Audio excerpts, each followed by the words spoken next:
ANMR ನ್ಯೂಸ್ಗೆ ಸ್ವಾಗತ. PVR silk showroom Chintamani. ಸದರಿ ಮಳಿಗೆಯ ನೆಲಮಹಡಿಯಲ್ಲಿ ಪುರುಷರು, ದೊಡ್ಡವರು ಮತ್ತು ಮಕ್ಕಳಿಗೆ ವಿವಿಧ ಆಕರ್ಷಕ ಬಟ್ಟೆಗಳು ದೊರೆಯುತ್ತದೆ. ಶರ್ಟಿಂಗ್ನಲ್ಲಿ linen, Aditya Birla, Siyaram, Raymonds, Arvind, Euphoria, ಜೆನಿ, ಮ್ಯಾಜಿಕ್, ಬಾಂಬೆ ರೈಯರ್ ಸೇರಿದಂತೆ ವಿವಿಧ ಬ್ರಾಂಡ್ ಬಟ್ಟೆಗಳು ದೊರೆಯುತ್ತದೆ. ಇನ್ನು ಶೂಟಿಂಗ್ನಲ್ಲಿ Raymonds, linen, OSM, SGS, Arvind, ಜಿಗ್ಜಾಮ್, ಸಿಯಾರಾಮ್ ಪ್ಯಾಂಟ್ಸ್, ಬಾಂಬೆ ಪ್ಯಾಂಟ್ಸ್ ದೊರೆಯುತ್ತದೆ. ಇನ್ನು Ramraj wedding sets, dhoti, colour dhoti, Uttam towel, 3 piece set, 3-in-1 kurtas in 9x6 ಮತ್ತು 10x6 ಸಹ ದೊರೆಯುತ್ತದೆ. ರೆಡಿಮೇಡ್ ಶರ್ಟ್ಗಳಾದ ಲೆನಿನ್, ರೈಸ್, US ಪೋಲೋ, ಜಾರಾ, ಸೀಫೋರ್ಸ್, ING, ಫ್ರೀಡಮ್ ಪಾರ್ಕ್, ವಾರ್ಡರ್ ಸ್ಟೋನ್, ಇಥೋನಿಕ್, ಕವಿಯರ್, ಕುರ್ತಾ, ಅರ್ಸರ್. ಇನ್ನು ರೆಡಿಮೇಡ್ ಪ್ಯಾಂಟ್ಗಳಲ್ಲಿ ಫಾರ್ಮುಲಾ, ಜೀನ್ಸ್, ಕಾರ್ಗೋ, ಬೆಲೂನ್ ಸೀಟ್ ಮತ್ತಿತರ ಕಂಪನಿಗಳ ಪ್ಯಾಂಟ್ಗಳು ದೊರೆಯುತ್ತದೆ. ಇನ್ನು ಸೂಟ್ಸ್ನಲ್ಲಿ suits, sherwani, Modi suits, T shirts 1,000ಕ್ಕೆ 5 ಟೀ ಶರ್ಟ್ಗಳು ಸಹ ಲಭ್ಯ. ಇನ್ನು ಮಕ್ಕಳ ಬಟ್ಟೆಗಳಲ್ಲಿ shirts, pants, suits, sherwani, kurtas ಸೇರಿದಂತೆ ಎಲ್ಲ ಮಾದರಿಯ ಕಾಟನ್ ಶರ್ಟ್ಸ್ ಆ್ಯಂಡ್ ಪ್ಯಾಂಟ್ಸ್ ದೊರೆಯುತ್ತದೆ. ಒಮ್ಮೆ ಭೇಟಿ ಕೊಡಿ. PVR ಸಿಲ್ಕ್ ಶೋರೂಮ್, ಶಿಡ್ಲಘಟ್ಟ ರಸ್ತೆ, ಭಾಗ್ಯಬಲ್ಲೆ ವೃತ್ತದ ಸಮೀಪ, ತಿಮ್ಮಸಂದ್ರ, ಚಿಂತಾಮಣಿ. ಹುಣ್ಣಿಮೆ ಪ್ರಯುಕ್ತ ಇರಗಂಪಲ್ಲಿ ಶ್ರೀ ರಾಮೇಶ್ವರ ಸ್ವಾಮಿ ದೇವಾಲಯದ ಭಕ್ತರಿಂದ ಗಿರಿ ಪ್ರದಕ್ಷಿಣೆ ಕಾರ್ಯಕ್ರಮ. ಚಿಂತಾಮಣಿ ತಾಲೂಕಿನ ಮುಂಗಾನಹಳ್ಳಿ ಹೋಬಳಿಯ ಇರಗಂಪಲ್ಲಿ ಗ್ರಾಮ ಪಂಚಾಯಿತಿ ವ್ಯಾಪ್ತಿಯ ಇರಗಂಪಲ್ಲಿ ಗ್ರಾಮದಲ್ಲಿರುವ ಶ್ರೀ ರಾಮೇಶ್ವರ ಸ್ವಾಮಿ ದೇವಾಲಯದ ಭಕ್ತರಿಂದ ಹುಣ್ಣಿಮೆ ಪ್ರಯುಕ್ತ ಇಂದು ದೇವಾಲಯದಲ್ಲಿ ವಿಶೇಷ ಪೂಜೆ ಮತ್ತು ಗಿರಿ ಪ್ರದಕ್ಷಿಣೆ ಕಾರ್ಯಕ್ರಮವನ್ನು ಹಮ್ಮಿಕೊಂಡಿದ್ದು ಸಾವಿರಾರು ಭಕ್ತರು ಗಿರಿ ಪ್ರದಕ್ಷಿಣೆಯಲ್ಲಿ ಭಾಗವಹಿಸಿದ್ದರು. ತಾಲೂಕಿನ ಮುಂಗಾನಹಳ್ಳಿ ಹೋಬಳಿ ಇರಗಂಪಲ್ಲಿ ಗ್ರಾಮಕ್ಕೆ ಸೇರಿದ ಪುರಾಣ ಪ್ರಸಿದ್ಧ ಶ್ರೀ ಶಿವಕ್ಷೇತ್ರವಾದ ಶ್ರೀ ಪರ್ವತವರ್ಧಿನಿ ಸಮೇತ ಶ್ರೀ ರಾಮೇಶ್ವರ ಸ್ವಾಮಿ ದೇವಾಲಯದಲ್ಲಿ ಭಾದ್ರಪದ ಮಾಸ ಶುದ್ಧ ಪೌರ್ಣಮಿ ಪ್ರಯುಕ್ತ ಇಂದು ಬೆಳಗ್ಗೆ 8ರಿಂದ 10 ಗಂಟೆಯೊಳಗೆ ವಿಶೇಷ ಪೂಜಾ ಕಾರ್ಯಕ್ರಮ, ದೇವರಿಗೆ ಅಲಂಕಾರ, ಅಭಿಷೇಕ ಕಾರ್ಯಕ್ರಮವನ್ನು ಏರ್ಪಡಿಸಲಾಗಿತ್ತು. ಭಾನುವಾರ ರಾತ್ರಿ ಚಂದ್ರಗ್ರಹಣ ಇರುವುದರಿಂದ ಸಂಜೆ 6:30 ಗಂಟೆಗೆ ಬೆಳ್ಳಿ ರಥದೊಂದಿಗೆ ಭಜನೆ, ಹಾಡು, ದೇವರ ನಾಮ ಸಂಕೀರ್ತನೆ, ದೇವರ ಮೆರವಣಿಗೆಯೊಂದಿಗೆ ಗಿರಿ ಪ್ರದಕ್ಷಿಣೆ ಏರ್ಪಡಿಸಲಾಗಿತ್ತು.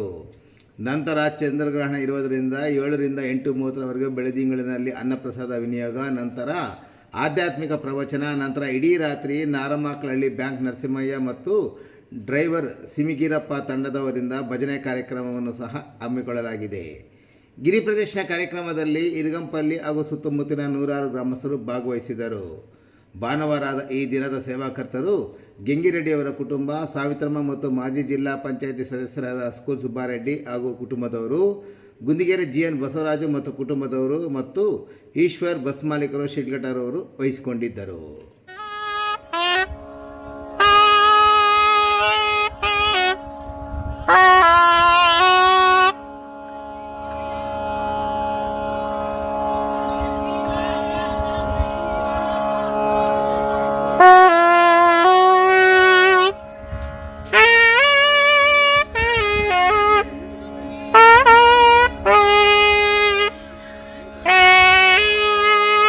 उन्ना जमा गाने अड़ा जुड़ा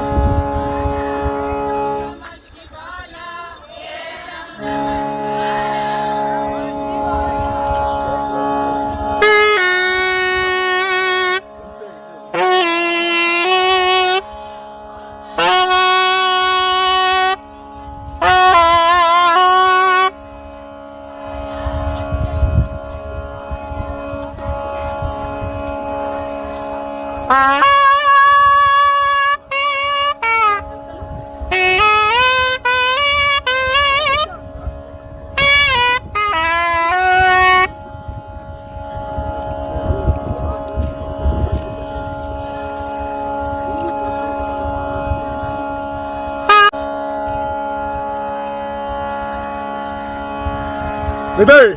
Oh, ready?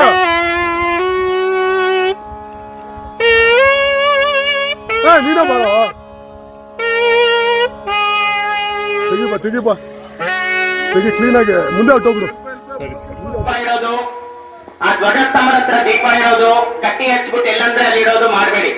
ನಿಮ್ಮ ಮನೆಗಳಲ್ಲಿ ನೀವು ಆಚರಣೆ ಮಾಡ್ಕೋತೀರಾ? ಯಾರು ಮಾಡಲ್ಲ. ತೆಂಗಿನಕಾಯಿಗೆ ಅರಿಶಿನ ಕುಂಕುಮ ಇಟ್ಬಿಟ್ಟು ಹೊಡೆಯೋದು, ಹೊಡೆದ್ಬಿಟ್ಟು ಅರಿಶಿನ ಕುಂಕುಮ ಇಡೋದು, ಇವೆಲ್ಲ ಮಾಡಬಾರ್ದು. ಎರಡನೇದಾಗಿ ನಾನು ಎರಡನೇದಾಗಿ ಹಾಗಾಗಿ ಇಲ್ಲಿ ಬಂದು ಪ್ರಶಾಂತವಾಗಿ 10 ನಿಮಿಷ ಕೂತ್ಕೊಂಡು ಪಂಚಾಕ್ಷರಿ ಮಂತ್ರ ಯಾವ್ದಪ್ಪ ಅಂದ್ರೆ ಓಂ ನಮಃ ಶಿವಾಯ 10 ನಿಮಿಷ ಕೂತ್ಕೊಂಡು ನಿಮ್ಗೆ ಎಷ್ಟು ಸತಿ ಆಗುತ್ತೋ ಅಷ್ಟು ಸತಿ ಧ್ಯಾನ ಮಾಡ್ಕೊಳ್ಳಿ. ಶಕ್ತಿ ಅನುಸಾರವಾಗಿ ಹೂವ ಹಣ್ಣು ತಗೊಂಡ್ ಬನ್ನಿ, ಕಾಯಿ ಅಲ್ಲಿ ಹೊಡ್ಕೊಂಡು ದೇವರ ಹತ್ರ ತಗೊಂಡ್ಬನ್ನಿ. ಯಾಕಂದ್ರೆ ಮನೆಯಿಂದ ಭಗವಂತನ ನೈವೇದ್ಯ ಮಾಡ್ಕೊಂಡು ಹೋಗ್ಬೇಕು ಅಂತ ತರ್ತೀರಾ, ಅಲ್ಲಿ ಹೊಡೆದ್ಬಿಟ್ಟು ಅಲ್ಲೆಲ್ಲೋ ಇಟ್ಬಿಟ್ಟು ಹಂಗೆ ಹೋಗ್ತೀರಾ. ಭಗವಂತನಿಗೆ ನೀವೇನ್ ಸಮರ್ಪಣೆ ಮಾಡ್ಕೊಳ್ತೀರಾ? ನಿಮ್ಮಲ್ಲಿ ನೀವೇ ಪ್ರಶ್ನೆ ಹಾಕೊಳ್ಳಿ. ನಾನು ಹೆಚ್ಚಾಗಿ ಹೇಳಕ್ ಬರೋದಿಲ್ಲ, ಯಾಕಂದ್ರೆ ಈಗಿನ ಕಾಲದಲ್ಲಿ ಎಲ್ಲರಿಗೂ ಬುದ್ಧಿ ಉಂಟು, ಯಾರಿಗೇನು ಹೇಳ್ಕೊಡುವಂತಹ ಒಂದು ಅವಶ್ಯಕತೆ ಇಲ್ಲ. ಚಾಲ್ತಿಯಲ್ಲಿ ತಗೊಂಡ್ ಬರ್ಬೇಕು, ಅಂದ್ರೆ ನಿಮಗೆ ನೀವೇ ರೂಢಿ ಮಾಡ್ಕೋಬೇಕು. ಹಾಗಾಗಿ ಎಲ್ಲರಲ್ಲಿ ಮನಃಪೂರ್ವಕವಾದಂತಹ ಪ್ರಾರ್ಥನೆ ಮಾಡ್ಕೊಳ್ತಾ ಇದ್ದೀನಿ. ವಿಶೇಷವಾಗಿ ಇವತ್ತು ನಮ್ಮ ಶಿಕ್ಷಕರಾದಂತಹ ಸರ್ ಅವರು ಆಗಲಿಂದ ಹೇಳ್ತಾನೆ ಇದ್ದಾರೆ, ಗಿರಿ ಪ್ರದಕ್ಷಿಣೆ ಮಾಡುವಂತಹ ಸಮಯದಲ್ಲಿ ಓಂ ನಮಃ ಶಿವಾಯ ಅನ್ನುವಂತಹ ಪಂಚಾಕ್ಷರಿ ಮಂತ್ರನ ಹೇಳ್ಕೊಂಡು ಗಿರಿ ಪ್ರದಕ್ಷಿಣೆ ಮಾಡಿ ಅಂತ. ಅದೇ ರೀತಿ ಗಿರಿ ಪ್ರದಕ್ಷಿಣೆ ಮುಗಿದು ಈಗ ತಾವೆಲ್ಲರೂ ಇವತ್ತಿನ ದಿವಸ ಗ್ರಹಣ ಇರುವಂತಹ ಒಂದು ಕಾರಣದಿಂದ ಈ ಒಂದು ಕಾರ್ಯಕ್ರಮನ ಬೆಳಗ್ಗೆ ಮಧ್ಯಾಹ್ನ ಈಗ 3 ಗಂಟೆಗೆ ದೇವಸ್ಥಾನ ಮುಚ್ಚಬೇಕು ಅಂತಹ ಒಂದು ನಿಯಮ ನಿಷ್ಠೆಗಳನ್ನು ನಾವು ಪಾಲಿಸಬೇಕು ಅಂತ ನಿನ್ನೆನೆ ನಾನು ಶಿಕ್ಷಕರ ಹತ್ರ ಒಂದು ಭೇಟಿ ಮಾಡಿ ಅವ್ರ ಹತ್ರ ನಾನು ಇದರ ಬಗ್ಗೆ ತುಂಬಾ ಚರ್ಚೆ ಮಾಡಿದ್ವಿ. ಆದ ಕಾರಣ ಇವತ್ತಿನ ದಿವಸ ಮಧ್ಯಾಹ್ನ 3 ಗಂಟೆ ಒಳಗೇನೆ ಈ ಒಂದು ಕಾರ್ಯಕ್ರಮ ಮುಗಿಸ್ಕೋಬೇಕು ಅಂತ ಹೇಳಿ ಈ ಒಂದು ಕಾರ್ಯಕ್ರಮನ ಬೆಳಗಿಂದ ಶುರುವಾಗಿದೆ. ಈ ಕಾರ್ಯಕ್ರಮ ಯಶಸ್ವಿಯಾಗಿ ನಡೆದಿದೆ. ಬಂದಿರುವಂತಹ ಎಲ್ಲರಿಗೂ ಹೃತ್ಪೂರ್ವಕವಾದಂತಹ ಧನ್ಯವಾದಗಳು.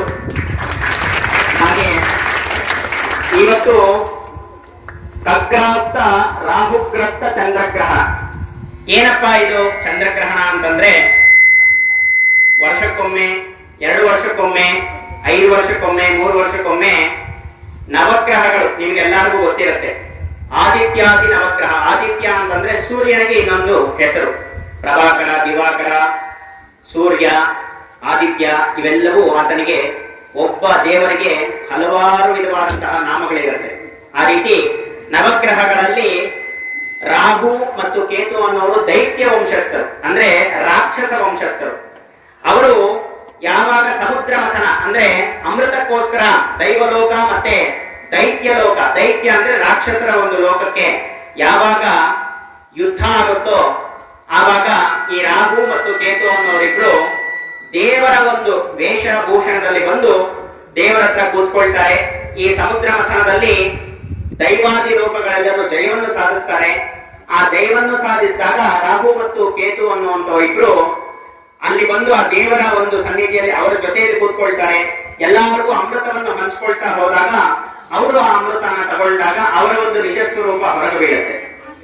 ಆವಾಗ ಏನ್ ಮಾಡ್ತಾನೆ ಭಗವಂತನಾದಂತಹ ದೈವ ಒಂದು ಲೋಕಕ್ಕೆ ಅಧಿಪತಿಯಾದಂತಹ ಇಂದ್ರನ ಏನ್ ಮಾಡ್ತಾನೆ, ಅವರಿಬ್ಬರಿಗೂ ಬ್ರಹ್ಮಾಸ್ತ್ರವನ್ನು ಹಾಕಿ ಆದಿತ್ಯಾದಿ ನವಗ್ರಹಗಳಲ್ಲಿ ಇವರಿಬ್ಬರನ್ನು ಕೂಡಿಸ್ತಾರೆ. ಯಾರಿಗೇ ಆದ್ರೂ ಮದುವೆ ಆಗ್ಲಿಲ್ಲ ಅಥವಾ ಸಂತಾನ ಯೋಗ ಬರಲಿಲ್ಲ, ಇಲ್ಲ ಅಂದ್ರೆ ತಮ್ಮ ಮನೆಯಲ್ಲಿ ಮಕ್ಕಳಿಗೆ ಒಳ್ಳೆ ವಿದ್ಯೆ ಬುದ್ಧಿ ಹಂಚ್ತಾ ಇಲ್ಲ, ಅದೇ ರೀತಿ ಮಕ್ಕಳು ಹುಟ್ಟಿದಾಗಲಿಂದಲೂ ಮೆಂಟಲಿ ಅಪ್ಸೆಟ್, ಬುದ್ಧಿ ಮಾಂದ್ಯತೆ ಅಂತ ಹೇಳ್ತಾರೆ. ಇಂಥವೆಲ್ಲವೂ ಬರೋದೇ ರಾಹುವಿಂದ. ಯಾಕಂದ್ರೆ ಅವರು ರಾಕ್ಷಸ ವಂಶಸ್ಥರು, ವಂಶನೇ ನಿರ್ವಂಶ ಮಾಡುವಂತಹವನೇ ರಾಹು. ಅದೇ ರೀತಿ ಕೇತು ಕೂಡ ಒಳ್ಳೆಯ ಬುದ್ಧಿ ಇದ್ದಿರ ಕೆಟ್ಟ ಬುದ್ಧಿಯ ಒಂದು ಕಡೆಗೆ ನಡೆಸುವಂತವನು, ಆತನ ಒಂದು ದೋಷ ಜಾಸ್ತಿ ಇದ್ದಾಗ. ಅದೇ ರೀತಿ ರಾಹು ಅನ್ನೋನು ಸರ್ಪದೋಷಗಳನ್ನು ಜಾಸ್ತಿ ಕೊಡುವಂತವನು. ಕೆಲವರು ಈ ಸರ್ಪದೋಷ ಇದ್ದಾಗ ಪ್ರಾಣನೇ ಕಳ್ಕೊಳ್ಳುವಂತಹ ಒಂದು ಅಪಾಯವಾದಂತಹ ಪರಿಸ್ಥಿತಿಗಳು ಬರುತ್ತೆ. ಅದರಿಂದ ಇವತ್ತಿನ ದಿವಸ ಅದೇ ರಾಹುಗ್ರಸ್ತ ಚಂದ್ರಗ್ರಹಣ ಪೌರ್ಣಮಿ ಇವತ್ತಿನ ದಿವಸ ರಾತ್ರಿ 9:55 ನಮಗೆಲ್ಲರಿಗೂ ಪ್ರಾರಂಭ ಆಗತ್ತೆ. ಈ ಒಂದು ಗ್ರಹಣದ ಒಂದು ಸಮಯದಲ್ಲಿ ದಯವಿಟ್ಟು ಗರ್ಭಿಣಿ ಸ್ತ್ರೀಯರು, ಪ್ರೆಗ್ನೆಂಟ್ಸ್ ಯಾರ್ಯಾರಿದ್ದಾರೆ ಯಾರು ಹೊರಗಡೆ ಬರಬೇಡಿ. ಆದಷ್ಟು ಕಪ್ಪುದಾದಂತಹ ಒಂದು ಬಟ್ಟೆಯಿಂದ ನೀವು ಅದನ್ನ ಮೈ ತುಂಬಾ ಹೊತ್ತುಕೊಂಡು ಆ ಒಂದು ಬೆಳಕು ನಿಮ್ಮ ಮೇಲೆ ಬೀಳದೆ ಇರೋ ರೀತಿ ಆದಷ್ಟು ನೀವು ನಿಮ್ಮ ಒಂದು ಸಂರಕ್ಷಣೆಯನ್ನು ನೀವು ಮಾಡ್ಕೊಳ್ಳಿ. ನಿಮ್ಮ ಹೊಟ್ಟೆಯಲ್ಲಿರುವಂತಹ ಮಗು ಬಂದು ದೇವರ ಒಂದು ಸಮಾನವಾಗಿರುತ್ತೆ. ಅಂತಹ ಮಗುವಿಗೆ ಈ ಒಂದು ಕಿರಣ ಅನ್ನೋದೇನಾದ್ರೂ ಸ್ಪರ್ಶ ಆಯಿತು ಅಂತಂದ್ರೆ ಒಂದು ಕಿವಿ ಅಥವಾ ಕಣ್ಣು ಅಥವಾ ಬಾಯಾಗ್ಲಿ ಅಥವಾ ಒಂದು ಕೈಯಾಗ್ಲಿ ಒಂದು ಕಾಲಾಗ್ಲಿ ಏನಾದ್ರೂ ಒಂದು ಹೀನಾಯವಾಗುವಂತಹ ಪರಿಸ್ಥಿತಿ ಬರುವಂತದ್ದು ಬಹಳಷ್ಟು ಸಾಧ್ಯತೆ ಇದೆ. ಅದರಿಂದ ತಾವು ಇದನ್ನ ಕಟ್ಟುನಿಟ್ಟಾಗಿ ಪಾಲಿಸಬೇಕಾಗಿ ಪ್ರಾರ್ಥನೆ ಮಾಡ್ತಾ ಇದ್ದೀನಿ. ಅದೇ ರೀತಿ ಈ ಒಂದು ಗ್ರಹಣ ಅನ್ನುವಂಥದ್ದು ರಾತ್ರಿ 9:55 ಪ್ರಾರಂಭ ಆಗಿ ಸ್ಪರ್ಶಕಾಲ ಅಂದ್ರೆ ಮೊದಲಾಗುವಂಥದ್ದು, ನಿಮೀಲನ ಕಾಲ ಅಲ್ಪ ಮಟ್ಟಿಗೆ ಅಂದ್ರೆ ಕಾಲು ಭಾಗ ಇಳಿಯುವಂತಹ ಒಂದು ಸಮಯ ಏನಪ್ಪಾ ಅಂದ್ರೆ ರಾತ್ರಿ 11 ಗಂಟೆ. ಅದೇ ರೀತಿ ಮಧ್ಯಕಾಲ ಅರ್ಧ ಇಳಿದಿರುವಂತಹ ಒಂದು ಕಾಲ ಬಂದು ರಾತ್ರಿ 11:42. ಉನ್ಮೀಲನ ಕಾಲ ಮುಕ್ಕಾಲು ಭಾಗ ಇಳಿಯುವಂತಹ ಒಂದು ಸಮಯ ಬಂದು ರಾತ್ರಿ 12:23. ಮೋಕ್ಷ ಕಾಲ ಬಿಡುವಂತಹ ಒಂದು ಕಾಲ ಬಂದು ರಾತ್ರಿ 1:27. ಈ ರಾತ್ರಿ 1:30 ತನಕ ಯಾರು ದಯವಿಟ್ಟು ಹೊರಗಡೆ ಬರಬೇಡಿ. ಮುಖ್ಯವಾಗಿ ಇಲ್ಲಿ ಬಂದಿರುವಂತಹ ವಿದ್ಯಾರ್ಥಿಗಳೆಲ್ಲರಲ್ಲೂ ನಾನು ಕೇಳ್ಕೊಳ್ತೀನಿ, ನಿಮಗೆ ಮುಂದಕ್ಕೆ ಒಳ್ಳೆ ಜ್ಞಾನಶಕ್ತಿ, ಇಚ್ಛಾಶಕ್ತಿ, ಮೇಧಾಶಕ್ತಿ ತುಂಬಾ ಬಹಳಷ್ಟು ಬೇಕಾಗಿರುವಂತದ್ದು. ಅದರಿಂದ ತಾವು ಯಾರು ಈ ಒಂದು ಸಮಯದಲ್ಲಿ ಮನೆಯಿಂದ ಹೊರಗಡೆ ಬರಕ್ಕೆ ಹೋಗಬೇಡಿ. ಅದೇ ರೀತಿ ಈ ಒಂದು ಗ್ರಹಣದಿಂದ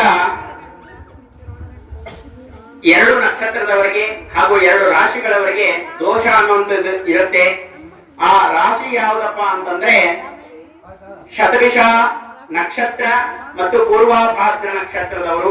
ಅದೇ ರೀತಿ ಕುಂಭರಾಶಿ ಮತ್ತು ಮೀನರಾಶಿಯವರಿಗೆ ಈ ಒಂದು ಗ್ರಹಣದ ಒಂದು ಕೀಡು ಅನ್ನುವಂಥದ್ದು ಸಂಭವಿಸುತ್ತೆ. ಈ ನಕ್ಷತ್ರ ರಾಶಿಯಲ್ಲಿ ಜನಿಸಿದವರು ಇಲ್ಲಿದ್ದಲ್ಲಿ ಕೆಜಿ 300 ಗ್ರಾಂ ಅಂದ್ರೆ 13,000 ಗ್ರಾಂಗಳಷ್ಟು ಉದ್ದಿನ ಬೇಳೆನ ಕಪ್ಪುದಾದಂತಹ ಒಂದು ಬ್ಲೌಸ್ ಪೀಸ್ ಜಾಕೆಟ್ ಬಟ್ಟೆ, ಆ ಒಂದು ಬಟ್ಟೆಯಲ್ಲಿ 2 ವಿಳೆದೆಲೆ ಅಡಿಕೆ ಇಟ್ಕೊಂಡು ನಿಮ್ಮ ಶಕ್ತಿ ಅನುಸಾರವಾಗಿ ದಕ್ಷಿಣೆ ಇಟ್ಕೊಂಡು ನಿಮಗೆ ಹತ್ತಿರವಾದಂತಹ ದೇವಸ್ಥಾನದಲ್ಲಿ ಕೆಲಸ ಮಾಡುವಂತಹ ಸ್ವಾಮಿಯರಿಗೆ ಕೊಡಿ. ಯಾಕೆ ಅವರಿಗೆ ಕೊಡಬೇಕು ಅಂತ ಹೇಳ್ತೀನಿ ಅಂದ್ರೆ ದಿನನಿತ್ಯ ಅಲ್ಲದೆ ಹೋದ್ರು ವಾರಕ್ಕೊಂದ್ಸತಿನೋ ತಿಂಗಳಿಗೊಂದ್ಸತಿನೋ ದೇವರ ಒಂದು ಸೇವೆ ಮಾಡ್ತಾರೋ. ಯಾರು ಇದನ್ನ ಈ ಸೇವೆ ಮಾಡ್ಕೊಂಡು ಬರ್ಬೇಕು ಅಂತಂದ್ರೆ ಆ ಜನ್ಮ ಸುಕೃತ ಫಲ ಅಂತ ಹೇಳ್ತಾರೆ. ಅಂತಹ ಸೇವೆ ಮಾಡೋರಿಗೆ ಅಥವಾ ವೇದವನ್ನು ಓದಿರುವಂತಹ ವೇದ ವಿದ್ವಾಂಸರಿಗೆ ಅಥವಾ ಪೌರೋಹಿತ್ಯ ವೃತ್ತಿ ಮಾಡುವಂತವರಿಗೆ ಇವರಲ್ಲಿ ಯಾರಿಗಾದ್ರೂ ಸರಿ ಆ ಒಂದು ಉದ್ದಿನ ಕಾಳಾಗಿರಬಹುದು, ಉದ್ದಿನ ಬೇಳೆ ಆಗಿರಬಹುದು, ಕೆಜಿ 300 ಗ್ರಾಂ 1300 ಗ್ರಾಂನಷ್ಟು ಆ ಒಂದು ಬೇಳೆನ ಕಪ್ಪುದಾದಂತಹ ಒಂದು ಬಟ್ಟೆ ಬ್ಲೌಸ್ ಪೀಸ್ ಆಗಿರಬಹುದು ಅಥವಾ ಟವಲ್ ಆಗಿರಬಹುದು, ಏನೇ ಆಗಿರಬಹುದು, ಅದರಲ್ಲಿ 2 ವಿಳೆದೆಲೆ ಅಡಿಕೆ ಇಟ್ಕೊಂಡು ನಿಮ್ಮ ಶಕ್ತಿ ಅನುಸಾರವಾಗಿ 11 ರೂಪಾಯಿ ಆಗ್ಬೋದು, 51 ರೂಪಾಯಿ ಆಗ್ಬೋದು, 101, 201, ನಿಮ್ಮ ಶಕ್ತಿ ಎಷ್ಟು ಶಕ್ತಿ ಇರುತ್ತೋ ಅಷ್ಟು ಶಕ್ತಿ ಅನುಸಾರವಾಗಿ ಅದರಲ್ಲಿ ಇಟ್ಕೊಂಡು ಅವರಿಗೆ ಕೊಟ್ಟಿ ಕಾಲಿಗೆ ನಮಸ್ಕಾರ ಮಾಡ್ಕೊಳ್ಳಿ. ಆದಷ್ಟು ಯಾರ ಕಾಲು ಮುಟ್ಟಕ್ಕೆ ಹೋಗ್ಬೇಡಿ. ಯಾಕಂದ್ರೆ ಅವರೇನಾದ್ರೂ ಅನುಷ್ಠಾನದಲ್ಲೋ ಅಥವಾ ಮಡಿಯಲ್ಲೋ ಇದ್ದಾಗ ನೀವು ಅವರ ಮಡಿಗೆ ಭಂಗ ಮಾಡಿದಂತಾಗತ್ತೆ. ನೀವು ಕೊಡುವಂತಹ ಏನು ದಾನ ಇದೆ ಅದರ ಸತ್ಫಲ ನಿಮ್ಗೆ ಸಿಗೋದಿಲ್ಲ. ಇವೆಲ್ಲ ಸಣ್ಣದಾದಂತಹ ಒಂದು ನಾವು ತಿಳ್ಕೊಳ್ಬೇಕಾಗಿರುವಂತಹ ಜ್ಞಾನ. ಈ ದೇವಸ್ಥಾನಕ್ಕೆ ಬರುವಂತಹ ಎಲ್ಲಾ ಭಕ್ತಾದಿಗಳಲ್ಲಿ ಮತ್ತೆ ಪುನಃ ಇನ್ನೊಂದ್ಸತಿ ಕೇಳ್ಕೊಳ್ತೀನಿ, ಇಲ್ಲಿ ಬಂದಾಗ ಸ್ವಚ್ಛತೆಯನ್ನು ಕಾಪಾಡಿ.